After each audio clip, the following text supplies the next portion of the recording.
Welcome to the AI Horizon, your weekly AI news recap. I am your host, and here is what is coming up this week.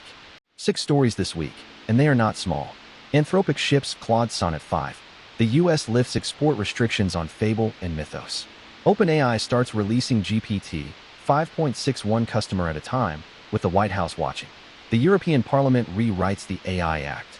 Etched exits stealth with $800 million raised and more than $1 billion in chip orders. And a new jailbreak called BioShocking drains private data from every major AI browser on the market. Story 1 of 6. On June 30th, 2026, Anthropic released Claude Sonnet 5, the most agentic model the company has ever shipped. Sonnet 5 plans, uses tools, and carries out long-running software jobs without a human steering each step. According to Anthropic, the release is designed to do the work that used to need an engineer babysitting the model for an entire afternoon. It is the new default on Anthropic's free and pro plans, and it is rolling out across Max, Team, Enterprise, and Claude Code. Anthropic priced it at $2 per million input tokens and $10 per million output tokens, in effect through the end of August. The bet here is not chat quality.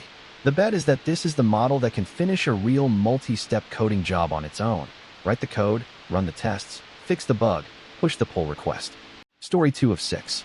On July 1st, the U.S. Department of Commerce removed export controls on Anthropic's Claude Fable 5 and Claude Mythos 5, the 2 largest models Anthropic has ever released, both of which were subject to restrictions imposed earlier in June.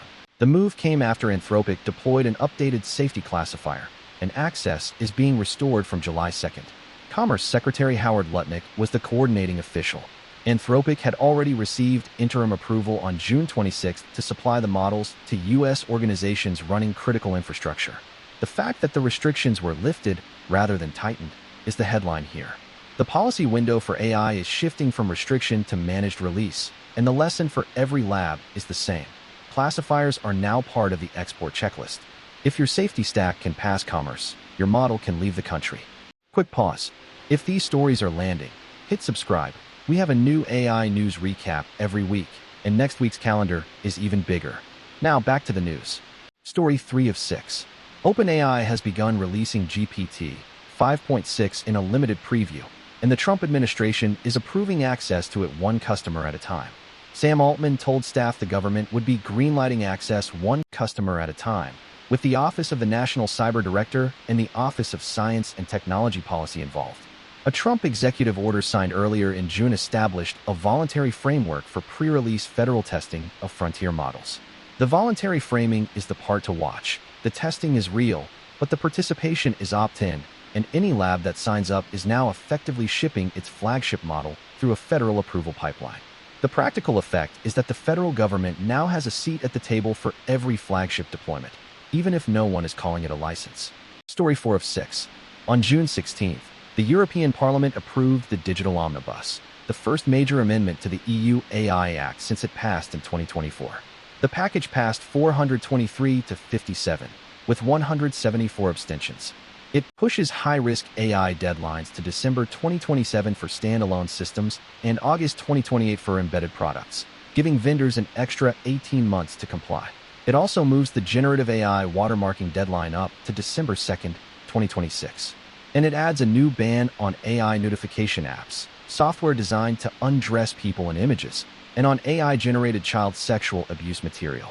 Brussels has now drawn a hard line around a specific generative AI harm and put it inside the AI Act itself, and every AI vendor selling into the EU now has a hard new compliance item on the calendar. Story 5 of 6. On June 30th, Etched came out of stealth.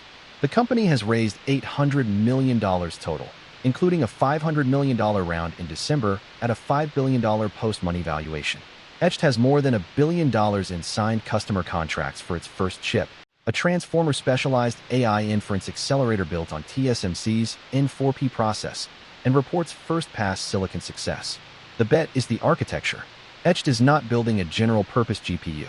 It is building an inference accelerator that bets the entire design on transformer workloads. No graphics, no flexibility, just running the kind of math that large language models need to do. If the bet is right, the unit economics of running frontier models change, and NVIDIA's pricing power takes its first real hit. If the bet is wrong, the pre-orders tell you who is hedging. Either way, Every data center buyer and every cloud AI customer now has a new vendor to evaluate. Story 6 of 6. Security firm LayerX disclosed a new attack it calls BioShocking. The technique targets AI browser assistants, the software agents that read your inbox, draft your replies, and click on links for you. In LayerX's demo, the attack successfully exfiltrated private data from 6 products: ChatGPT Atlas, Perplexity Comet, Claude for Chrome, Felu, Genspark, and Sigma. The method reframes an indirect prompt injection as a video game reward loop, coaxing the agent into treating an attacker payload as a positive objective. The model thinks it is earning points by following the instructions, when in reality it is shipping your data to a remote server. OpenAI has patched ChatGPT Atlas. Anthropic's patch for its Chrome plugin did not work, and the underlying report has been open with Anthropic since April. Perplexity closed the report without a fix. Felu, Genspark, and Sigma did not initially respond.